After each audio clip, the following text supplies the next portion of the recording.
Are you green with envy? If not, you should be, because today I get to drive this car, a 1992 Carrera RS Clubsport. That's right, the M003 option, only 290 made, and we're going to see what it's like to drive on the road. Be sure to log into your YouTube account, subscribe to our channel, and turn on notifications so you don't miss a video. When the 964 Generation 911 was launched in 1989, Porsche offered the all-wheel drive Carrera 4 first. Then came the rear-drive Carrera 2. Both were sports cars, but they were filled with creature comforts that added pounds to the curb weight. In 1992, Porsche released the lightweight Carrera RS, as well as the track-ready Carrera RS Clubsport. We reviewed a Carrera RS a year ago, and the Clubsport version is basically an RS that's been massaged into a more focused and capable track car. It was even sold as a street-legal vehicle in many countries, though not in the US. It's lighter, faster, and with a roll cage and other track-specific equipment, safer than a regular RS in its preferred environment, the racetrack. The Carrera RS Clubsport market is not a huge one, but the cars are very desirable. If the Carrera RS is being sold in the $250,000 to $300,000 range, as it has been throughout 2023, then the Clubsport version starts at around $300,000 and can command up to $500,000. Data from Bring a Trailer show that a few Carrera RS Clubsports fetched about $400,000 on the site in 2023. We don't think the market for the Carrera RS Clubsport will soften in coming years. We do think it will always outperform the Carrera RS, particularly if it's in a rare color such as mint green, like this one. In transforming the Carrera RS into the Clubsport, Porsche focused on reducing weight and improving handling. It's basically a race car for the street, with a roll cage that makes it perfect for the track, but a liability on the road. Bucket seats, revised suspension, cutoff switch, no carpeting. It really is a one-trick pony. The 3.6-liter air-cooled flat 6 makes 256 horsepower here, just 9 more horsepower than the lesser 964 Carreras. Fortunately, the Clubsport is from an era when 5-speed manual transmissions reigned supreme, something this car has equipped.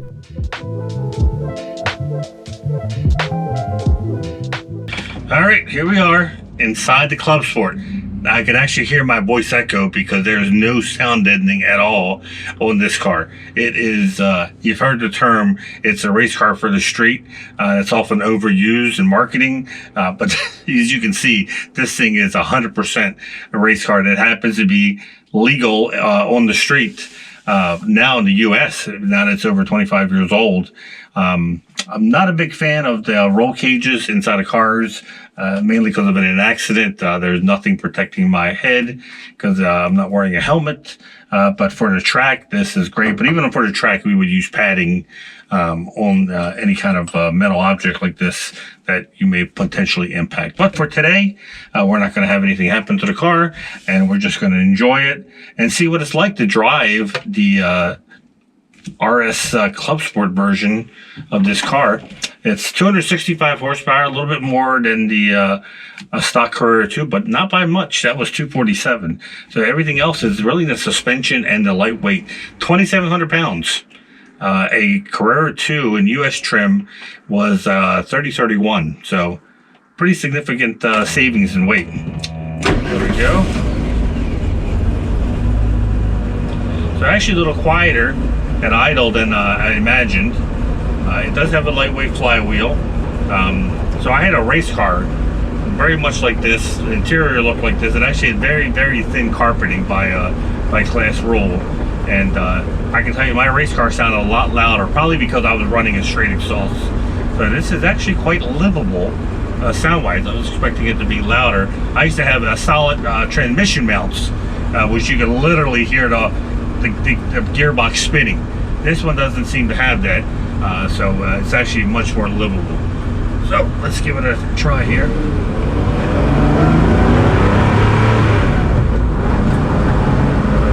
The tough part about using 6-point belts on a street car, you can't really move forward or lean forward too much. You're pretty much strapped in. There's no give. This is also manual steering, where a Carrera 2 would have been power steering. The RS America, which was the only RS that was available in the US was also manual steering.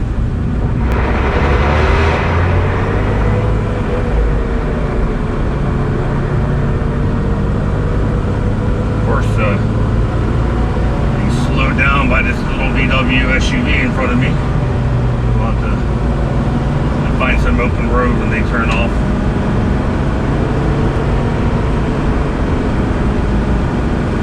So the clutch actually felt fine coming out. There's different degrees of lightweight flywheels. You know, your flywheels are too light. It makes it much more manageable, especially day-to-day driving. I had one on my race car. It was fairly light, and the only thing I had to worry about was coming out of the pits. After that, it was no issue. And this car is made 100% really for the track. Looking at the car, there's very little you would have to do. Maybe in today's rules, maybe add a couple more bars on the door, maybe in the back, and the roll cage, make it legal. But I don't think you really need much more. Probably change the seat. But you really could go vintage racing with this car.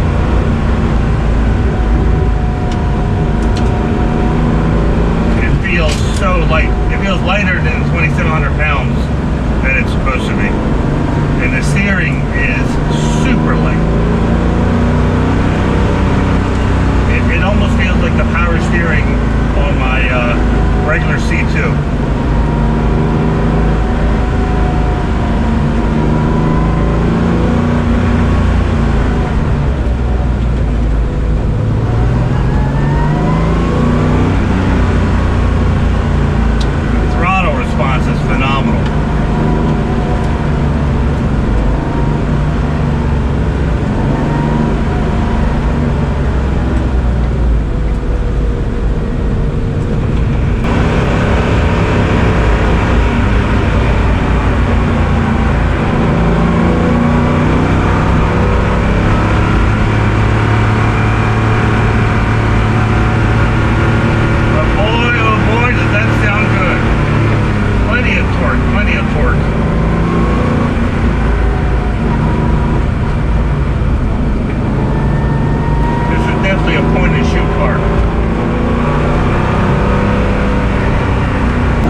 Obnoxious. Wow, it's definitely captures your attention. You definitely got to pay attention to this car. I've said it before with RSs. There's no texting and driving in this car. Put your phone away. You won't need it unless you're using navigation. But forget about trying to multitask. One purpose on this car, that's driving. That's it. That's what an RS is. Love of driving, this is it.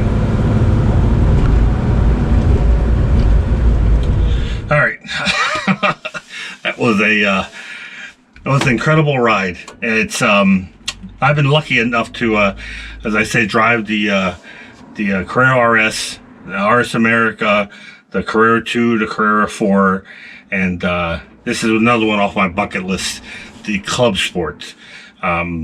You know, they made these specifically just for the racing. I don't know if they really had in mind that this was going to be a street car.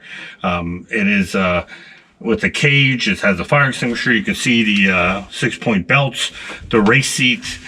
But the old adage, they say it's a race car that happens to be street legal. So with that in mind, let's talk about our ratings. Our car show.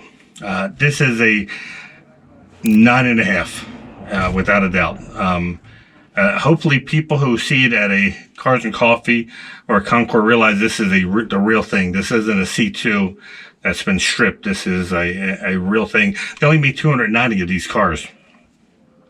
Sounds like a lot, but it really isn't. And Lord knows 964 is as a whole seem to be a low run because of the economy and the low sales for Porsche. So you can imagine 290 for the RS lightweight is even more so. Road trip. God bless you if you can do this at a car, significant road trip in this car, because you must have especially one understanding co-pilot with you. This is not a road trip car. I would give it probably like a 4 maybe. I don't know. It's one of my lowest scores, simply because unless we change the suspension, it doesn't have air conditioning, it doesn't have sound insulation. The seats are what they are. They don't recline. Definitely not a road trip. And along those same lines as a daily, no. I mean, you can be as hardcore as you want, but in reality, if you have any kind of commute, you don't want to drive this car. This is not a daily driver by any means. Once again, no air conditioning, no sound insulation, roll cage, race seats. It'd be cool if you daily drive this. You are definitely a 10 on the cool factor. But the fun factor, that's a 9.5. This is going to be a fun car, because as I said, you have to pay 100% attention to what you're doing on this car. But it is not wild or out of control. There's no PSM to save you. There's none of that cool PDC.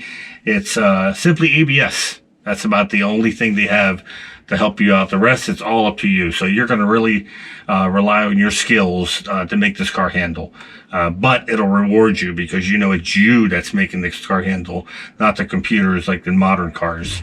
And it's a piece of history. I mean, this is what many people took to the racetrack. It's rare to find these that have never been raced. And there's a lot with race history, or that look like they've lived a hard life as on the racetrack.